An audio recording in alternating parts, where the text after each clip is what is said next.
go over it today as quick as possible. So when we take an x-ray on a CR or PSP plate, when we take the x-ray is going to come down and it's going to get absorbed by the PSP plate, the photostimulable phosphor plate. And we'll that right here. So here is what's inside of here, right? So this PSP plate is going to glow violet blue when it receives x-ray. And I'll show you a video of that really quick.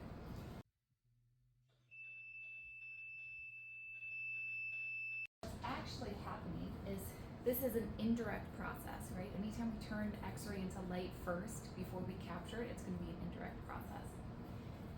Inside of this PSP plate, I picture bubble wrap, right? So I have like a bunch of bubble wrap known as F centers or electron traps. When that signal comes in or the x-ray comes in, I should say, it's going to come in and it's going to strike this PSP plate, produce this violet blue light that's actually going to be produced isotropically. So remember, we're not going to capture all of it, but some of it's going to get captured inside of these electron traps. So it's actually going to be stored in here. And it's kind of like popping the bubble wrap, right? And it's kind of like saving all that light inside of that bubble wrap.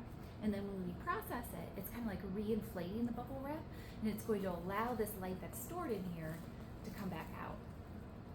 I'll show you that. X-ray was stored inside these F centers, electron traps. This is the barium fluoro halide bromides and iodines with europium activators.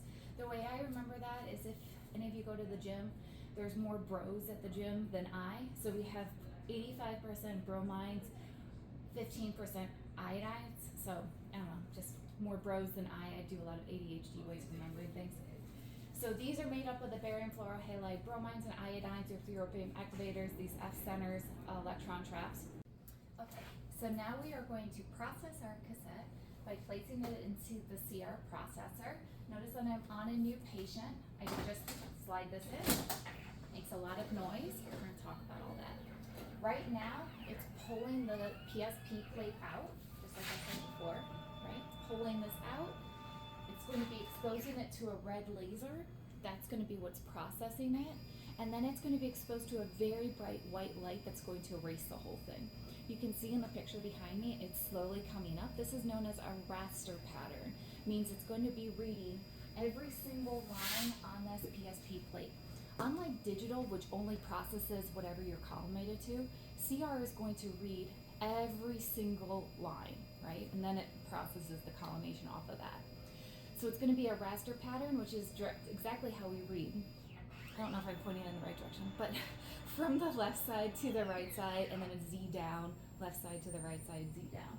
So I just processed this x-ray. Notice that I didn't have anything on it. And then it's going to expose this whole thing to a bright white light.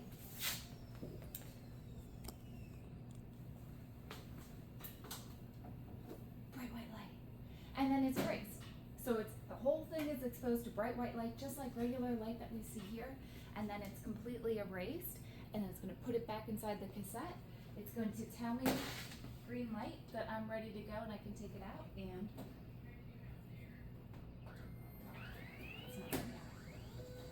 CR takes forever. Now it's going to show me blue light. It's ready to go, so I'll take it out. And now it has been processed and it has been cleaned with the bright white light, and it's good to go for another picture. Let's talk about how this CR process works. So as that laser is coming across in that raster pattern, right, that's going to be the fast translation. The slow translation is when this cassette is being pulled into the machine. So as it's slowly being pulled out of the cassette, this PSP is going to be exposed to a fast raster pattern laser, red neon laser, which in that process, as this laser is going to come across, it's hitting all of these F centers, right? Remember I told you the bubble wrap analogy? And it's basically like re-inflating it. So it's pulling all the light that's saved in there and it's pulling it out so that it can be captured by the photomultiplier, okay? So the photomultiplier is going to capture all of that violet blue light, and then it's going to take it and send it to the analog to digital converter.